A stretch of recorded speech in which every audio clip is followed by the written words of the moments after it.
होश व हवास कायम होने पर उन्हें सबसे पहले इस जानलेवा और तल्ख हकीकत का एहसास हुआ कि 9 गिरफ्तार जीप में मौजूद नहीं।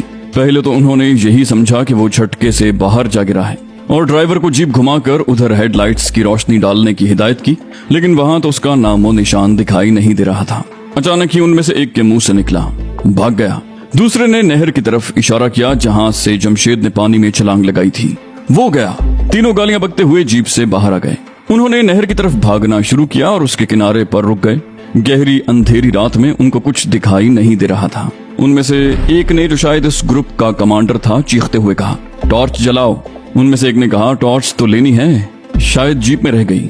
कमांडर ने दोबारा चीख कर कहा, मेरा मुंह क्या देख रहे हो, टॉर्च लेकर आओ। उसके साथ ही उसने पानी में गोलियां बरसानी शुरू कर दी। ये लीजिए टॉर्च। शायद टॉर्च आ गई थी। कमांडर ने फायरिंग रोककर पानी में रोशनियां फेंकनी शुरू की, लेकिन वहां था क्या जो दिखाई देता। जमशेद तो दूसरी तरफ गायब हो चुका था। कमांडर ने अपने साथियों को चिल्लाते हुए हुक्म दिया, दूसरी तरफ चलो। उसके हमराइयों ने कहा, ओके सर, और सब भागकर जीप तक पहुंचे।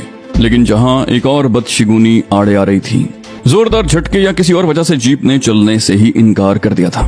ड्राइवर उसे बार बार सेल्फ मारता, लेकिन खरर खरर की आवाज के बाद इंजन बंद हो जाता।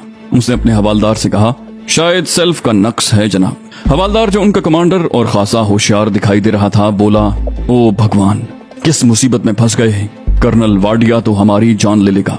ड्राइवर ने कहा, सर, कर्नल साहब को बताएं ही नहीं, हम तो मामूल की गश्त कर रहे हैं, उन्हें इल्म नहीं कि हमने किसी मशकूक को पकड़ा है। हवालदार ने तशवीश जाहिर की, बोला, लेकिन ये कैसे मुमकिन है। दूसरे कमांडो ने कहा, जल्दी कुछ फैसला कीजिए सर। हवालदार ने कहा, मेरा ख्याल है इस मामले को गोल ही कर जाएं। हम कह देंगे कि शहर में किसी की मौजूदगी का शक हुआ है। इस तरह मुमकिन है कुछ पर्दा रह जाए। बिल्कुल झूठ नहीं बोला जा सकता।